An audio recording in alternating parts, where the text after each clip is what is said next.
Welcome back. Despite drone strikes by the United States on suspected terrorist targets having taken more lives of civilians and innocents, President Barack Obama is adamant that drone strikes will continue. The big question is, what, if at all, will be the rules of engagement of this modern weapon of warfare? और ये रोज-रोज का जो सिलसिला है जो drones के attack का ये सिलसिला ये बंद होना चाहिए. This was the current Pakistani establishment's clear stand on the deadly drones even as they were assuming power. Because the toll on civilians is a heavy price that Pakistan has to pay. A heavy casualty that the U.S. continues to deny. Much of the criticism about drone strikes, both here at home and abroad, understandably centers on reports of civilian casualties. There's a wide gap between U.S. assessments of such casualties and non-governmental reports. But the U.S. now stands exposed. A recent leak of a 12-page classified Pakistani government report has revealed, for the first time, the country's evaluation of the CIA drone campaign. The report rubbishes U.S. claims that only 50 to 60 civilians have died in strikes over the 9-year history of the program.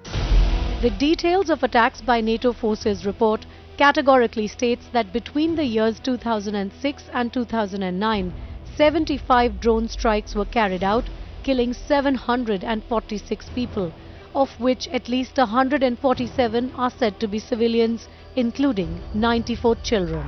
This government has laid a great deal of emphasis on registering our viewpoint with the United States government and the world at large that the drone strikes violate our sovereignty, violate international law, are counterproductive, entail human rights implications, have humanitarian consequences.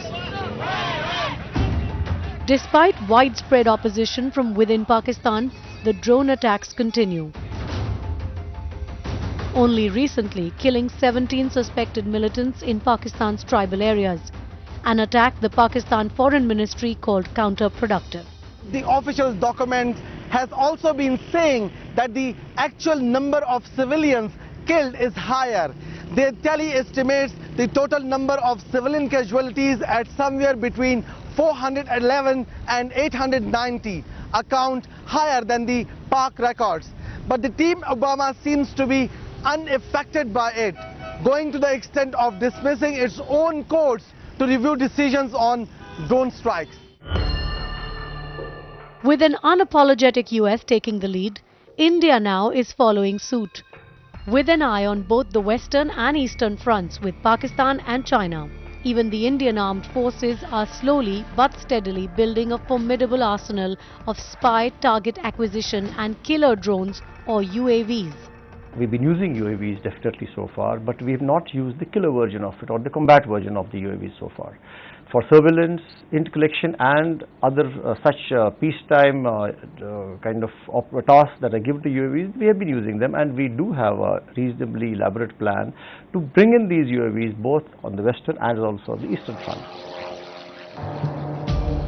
With parameters for drone use remaining undefined, the onus lies on the sovereign nations themselves to use lethal force with responsibility. While it is a known fact that civilian deaths occur and will continue to occur in the war on terror, unlike the United States, India should adopt a policy that is transparent and reveals the true extent of casualty.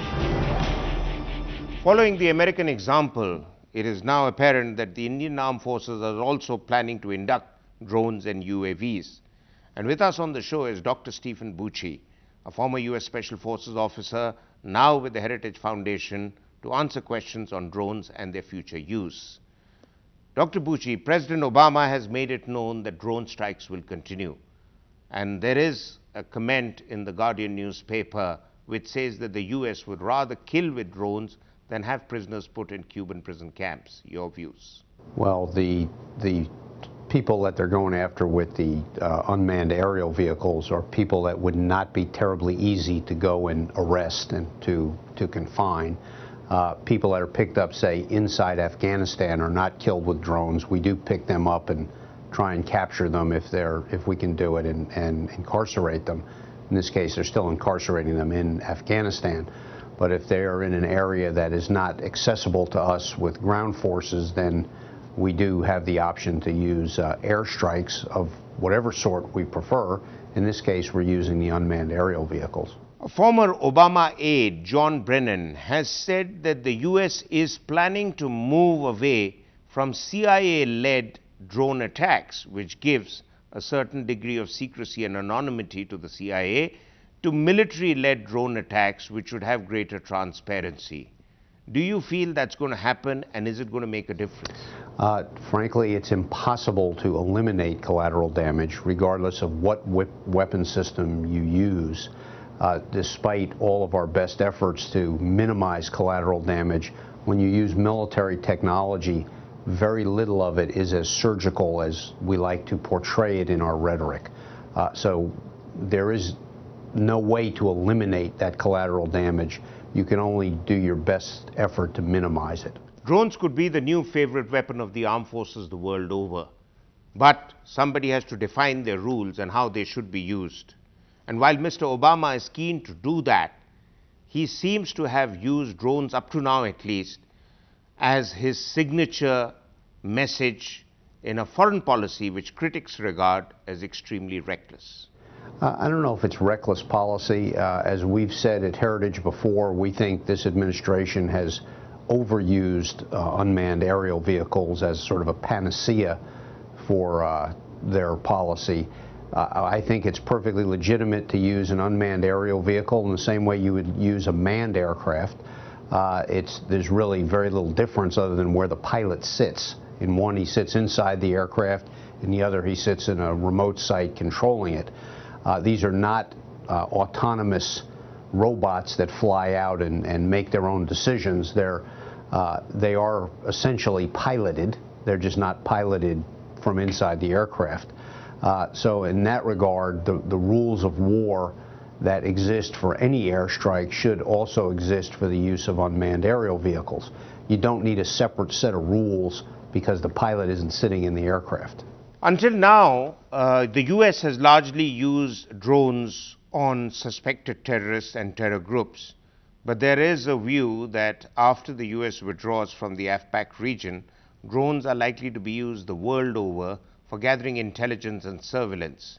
Do you see that happening, and how? Well, actually, they've used the unmanned aerial vehicles far more for surveillance than they have for strikes. The number of strikes compared to surveillance is quite great on the side of the surveillance. The Predator drone, for instance, was designed to be a surveillance aircraft, was used for surveillance as early as 1994, where we used it, flew out of the country of Albania over the horizon into Bosnia during that war. So they've been used for surveillance far more frequently than for strikes. So returning to that predominance or continuing that predominance now, once we move out of that particular theater, won't really be an exception. Thank you, Dr. Bucci, for your insights. And it's very clear that drones are now the real weapon of choice for the developed countries and their armed forces. In the case of U.S., it gives the Americans Zeus-like power to hit out at their enemies at will, anytime, anywhere. Apparently, President Obama also has a secret kill list. With that, we come to an end of this episode of Latitude. Thank you for being with us, and goodbye.